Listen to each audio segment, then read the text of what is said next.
The state is that organization in society which attempts to maintain a monopoly of the use of force and violence in a given territorial area. It is the only organization in society that obtains its revenue not by voluntary contribution or payment for services rendered, but by coercion.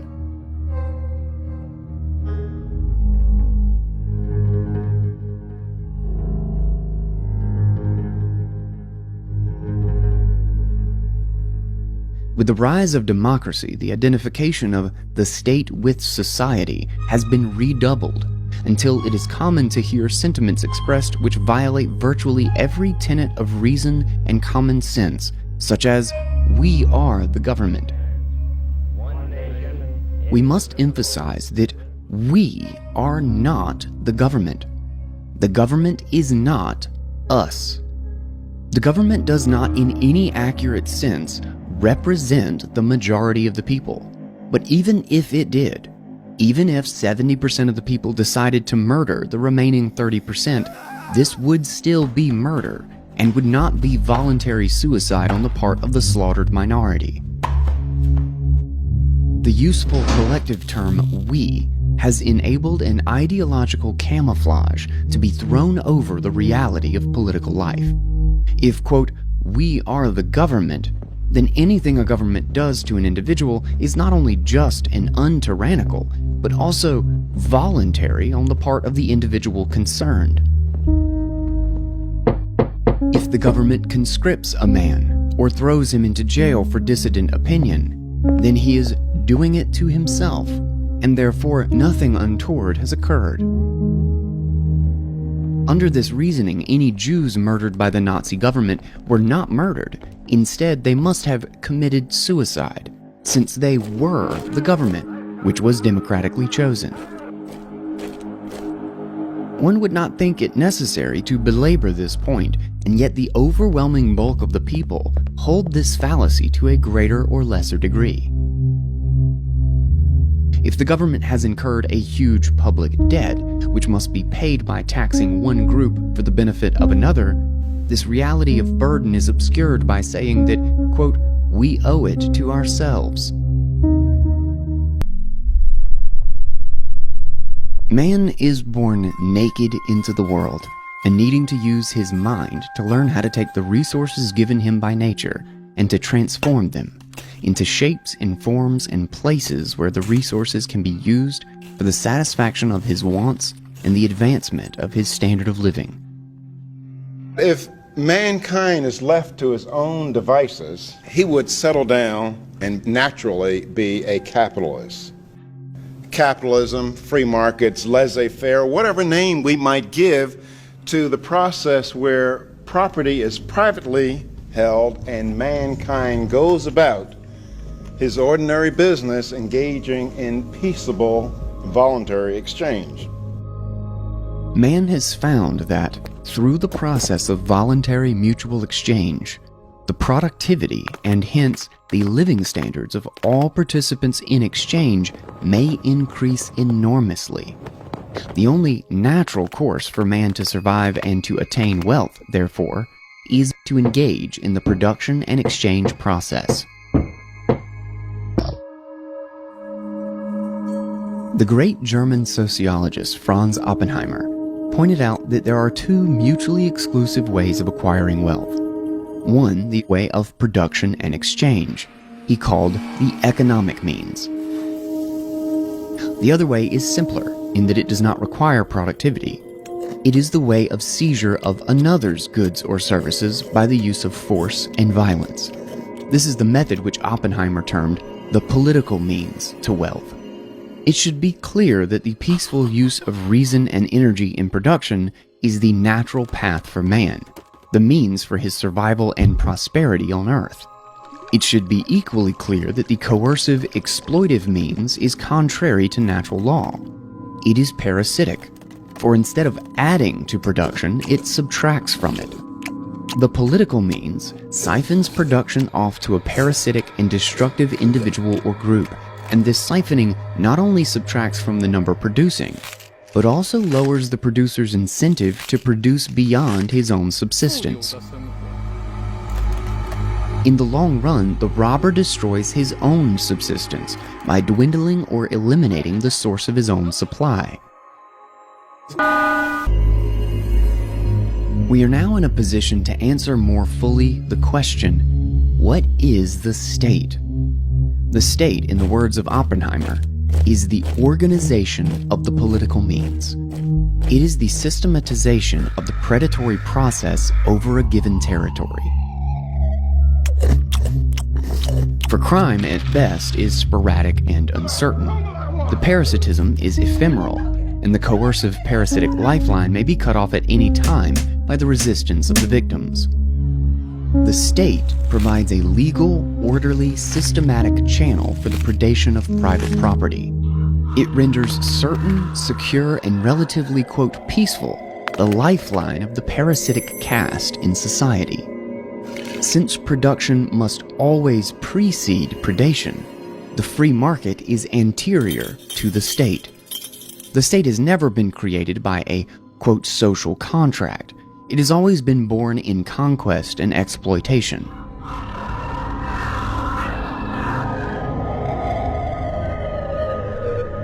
One method of the birth of a state may be illustrated as follows.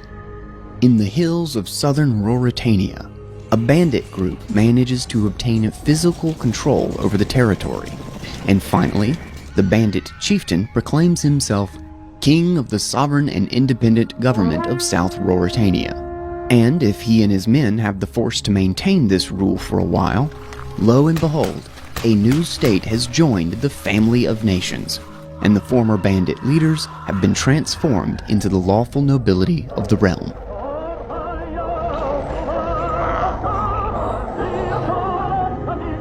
Since the land area of the globe has been parceled out among particular states, one of the basic doctrines of the state was to identify itself with the territory it governed. Since most men tend to love their homeland, the identification of the land and its people with the state was a means of making natural patriotism work to the state's advantage. Yes, take children from the faith of their fathers and teach them the state is the only church, and the head of the state is the voice of God. In this way, a war between rulers was converted into a war between peoples, with each people coming to the defense of its rulers in the erroneous belief that the rulers were defending them. This device of, quote, nationalism has only been successful in Western civilization in recent centuries. It was not too long ago that the mass of subjects regarded wars as irrelevant battles between various sets of nobles. In war, state power is pushed to its ultimate, and under the slogans of defense and emergency, it can impose a tyranny upon the public such as might be openly resisted in time of peace. War thus provides many benefits to a state, and indeed every modern war has brought to the warring peoples a permanent legacy of increased state burdens upon society. Not just your duty, but your privilege to help your government by paying your tax and paying it promptly. Oh, what's the big hurry? What's the big hurry? Your country is at war. Your country needs taxes for guns, machine guns, anti-tank guns, long-range guns, guns, all kinds of guns.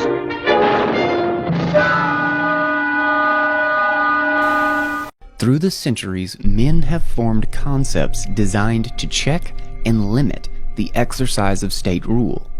And one after another, the state, using its intellectual allies, has been able to transform these concepts into intellectual rubber stamps of legitimacy and virtue to attach to its decrees and actions. The concept of parliamentary democracy began as a popular check upon absolute monarchical rule. It ended with Parliament being the essential part of the state and its every act totally sovereign. All Americans are familiar with the process by which the construction of limits in the Constitution has been inexorably broadened over the last century.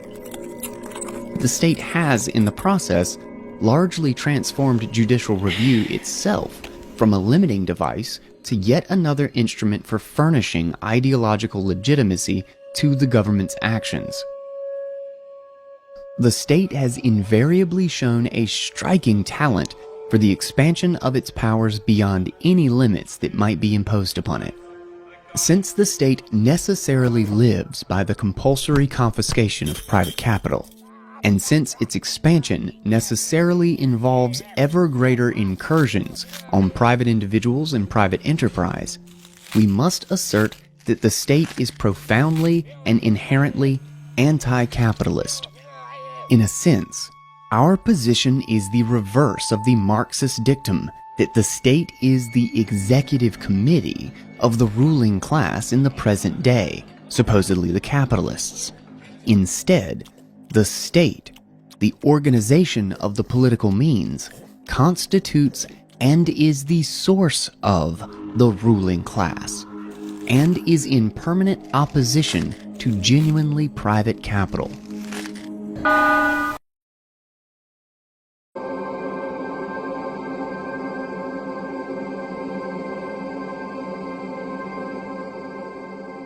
Once a state has been established, the problem of the ruling group, or caste, is how to maintain their rule. Since predation must be supported out of the surplus of production, it is necessarily true that the class constituting the state must be a rather small minority in the land. While force is their modus operandi, their basic and long-run problem is ideological.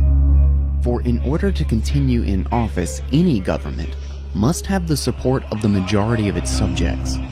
This support, it must be noted, need not be active enthusiasm. It may well be passive resignation, as if to an inevitable law of nature. Promoting this ideology among the people is the vital social task of the, quote, intellectuals.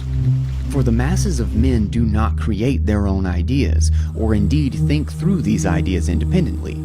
They follow passively the ideas adopted and disseminated by the body of intellectuals. The state is willing to offer the intellectuals a secure and permanent berth in the state apparatus, and thus a secure income and the panoply of prestige. Many and varied have been the arguments by which the state and its intellectuals have induced their subjects to support their rule. The union of church and state was one of the oldest and most successful of these ideological devices. The ruler was either anointed by God, or in the case of the absolute rule of many Oriental despotisms, was himself God. Hence, any resistance to his rule would be blasphemy. The state's priestcraft performed the basic intellectual function of obtaining popular support and even worship for the rulers. In the present more secular age, the divine right of the state has been supplemented by the invocation of a new god, science. State rule is now proclaimed as being ultra-scientific, as constituting planning by experts. But while, quote, reason is invoked more than in previous centuries, this is not the true reason of the individual and his exercise of free will. It is still collectivist and determinist, still implying holistic aggregates and coercive manipulation of passive subjects by their rulers.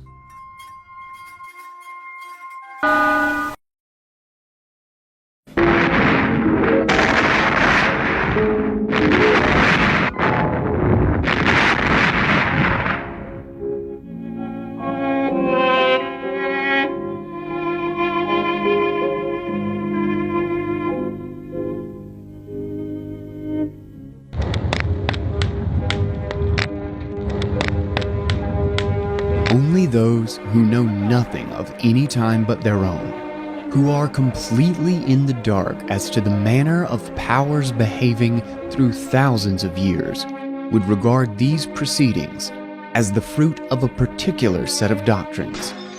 They are in fact the normal manifestations of power, and differ not at all in their nature from Henry VIII's confiscation of the monasteries. The same principle is at work: the hunger for authority, the thirst for resources, and in all of these operations the same characteristics are present, including the rapid elevation of the dividers of the spoils.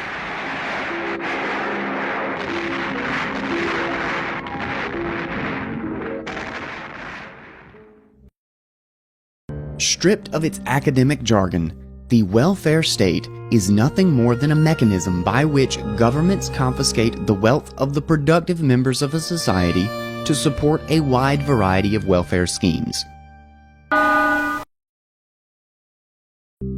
A substantial part of the confiscation is affected by taxation. Every worker in the country, farmers, bank presidents, streetcar conductors, dentists, teachers, clerks, mechanics, even unskilled laborers, work 3 months of every year to pay for what government spends.